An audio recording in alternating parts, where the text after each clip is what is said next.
Most people believe they chose their phone. Behavioral economists aren't so sure. Somewhere between the first unboxing and the 100th notification, something shifts. Not the phone, the person holding it.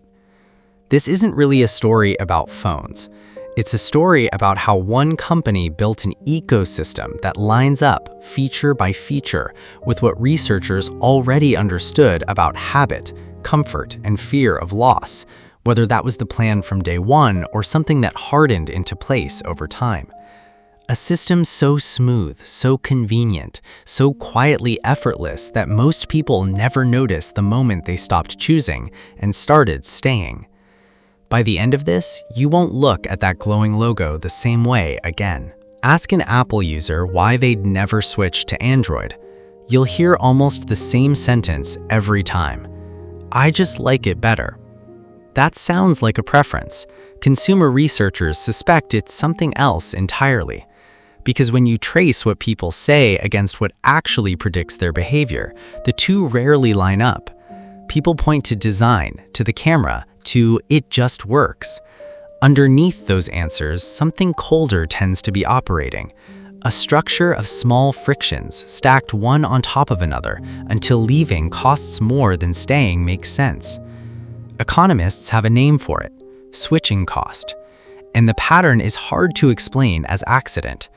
Over more than a decade, Apple's product decisions have consistently moved in one direction, an ecosystem that raises the cost of leaving with every device added to it. Here's the twist. The trap was never the phone. The phone is just the entry point. The real system is everything quietly plugged into it. The messages, the photos, the passwords, the family sharing plan, the earbuds that pair in a single tap, the watch that only speaks to one kind of phone, the laptop that picks up a call mid-ring as if it already knew you'd need it to.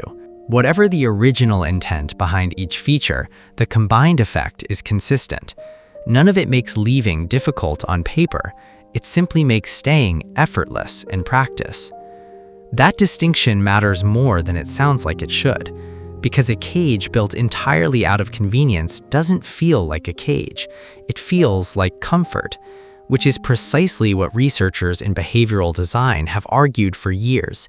The less a system demands of you, the harder it becomes to imagine living without it. Now here's where it gets uncomfortable. Inside Apple's messaging system, a text from an iPhone appears blue.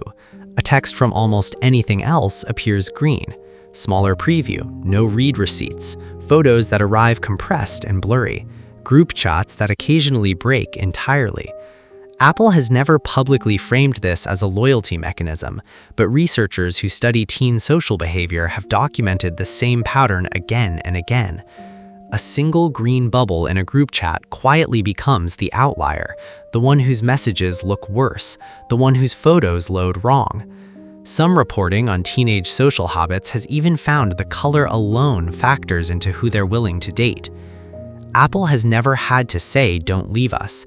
The social fabric surrounding the product appears to say it on their behalf, intentionally or not. Which means this story just stopped being about technology. It became a story about identity. So the real question isn't why don't people switch phones? It's this: what does it cost a person, socially, to become the different colored bubble in their own friend group? Here's the number that makes all of this real. Industry research firm CIRP has tracked iPhone buyers for years, asking one simple question every time someone walks out of a store with a new iPhone. What phone did you own before this? The answer, survey after survey, barely moves. It has sat somewhere in the high 80s for years running. Close to 9 out of every new iPhone buyers already owned an iPhone. That's not 9 out of 10 people who say they're loyal in a survey about feelings. That's 9 out of 10 people who at the actual moment of spending money walked straight back into the same ecosystem. It's worth being precise about what that number does and doesn't show. It measures recent buyers, not every iPhone owner on Earth, and it says nothing about why any individual person chose to stay. But as a measure of behavior over intention, few consumer categories come close. Cars don't, Banks don't. Even airline loyalty programs built specifically to keep you flying one carrier don't typically hold numbers this high. That's not just a fan base, that's a structure, one that, deliberately engineered or not, functions with remarkable consistency. Every year, without meaning to, an Apple user makes a deposit into an account they can never fully withdraw from. A photo library, years in the making, purchased movies tied to a single login, apps bought long ago, a watch face calibrated to years of health data, earbuds that connect to nothing else quite as smoothly. None of it is expensive in isolation. All of it together becomes a debt measured in time. Think about your own phone for a second. How many years of photos live on it right now that you've never backed up anywhere else? Behavioral economists call this the sunk cost fallacy, the well-documented tendency to keep investing in something simply because of what's already been invested, even after it stops serving you. Whatever Apple's original intent, researchers who study digital ecosystems point out that this structure has the effect of reinforcing that exact bias. Most people don't think of switching phones as starting over, but functionally, that's exactly what it is. And starting over, for most human beings, rarely feels like freedom. It feels like loss. Here's the part almost nobody remembers. Apple nearly lost this war before it began. In the mid-2000s, before any ecosystem existed, the company was still a comparatively small player, roughly a decade removed from a period when its own survival was genuinely in question. The first iPhone was not a guaranteed success. The 2007 version had no App Store, no copy and paste, and no multitasking, features that would only arrive in the years that followed. Critics mocked it, competitors dismissed it as a toy for early adopters. The turning point, according to most historical accounts of the company, wasn't a hardware breakthrough. It was a shift in strategy, widely documented in Apple's own product history, away from selling a single device and towards building a connected system. One login, one cloud, one identity that followed a person from their pocket to their desk to their watch. That shift is the reason this entire story exists. Which raises a fair question.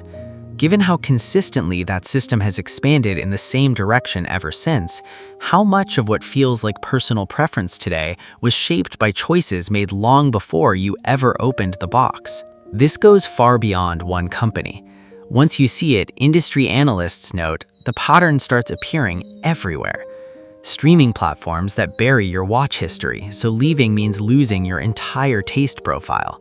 Banks where opening an account takes minutes, and closing one requires a phone call, a form, and patience most people don't have. Gyms where signing up takes 30 seconds, and canceling takes a maze most people give up on halfway through. Business researchers have increasingly converged on a related conclusion. The companies built to last aren't necessarily the ones with the best product. They're often the ones whose structures line up with a well-studied pattern called status quo bias, the tendency for people to stick with what they already have, even against their own better judgment. Retention isn't only won by making people love you. It's often won, whether by design or by consequence, by making leaving expensive. That's a principle worth more than most business degrees. Many companies still haven't caught up to it. Now, turn the lens around, because this isn't only Apple's playbook. It's the same architecture behind why people stay in careers they've quietly outgrown, relationships that stopped serving them years ago, cities they no longer want to live in, identities they built a decade earlier and never bothered to update. The sunk cost, the social pressure of the bubble color, the slow accumulation of "I've invested too much to leave now." Somewhere in that list, something probably just felt uncomfortably familiar. The phone in your pocket isn't only a product that lines up with human psychology. Psychologists would argue it's also a mirror of it. So the real question was never why Apple users never switch. It's this. What have you never switched? Not because it was still working, but because leaving felt more expensive than staying. The glowing logo was never really selling a phone. Research on consumer identity suggests it was selling something closer to belonging. And the most expensive things in a person's life are rarely the ones with a price tag. Sit with that for a second before you scroll to the next video. If this changed the way you see the device in your pocket, subscribe because the next story might change the way you see a decision you've been avoiding. What's one thing in your life you're still holding on to simply because it feels too late to let go? Tell me in the comments.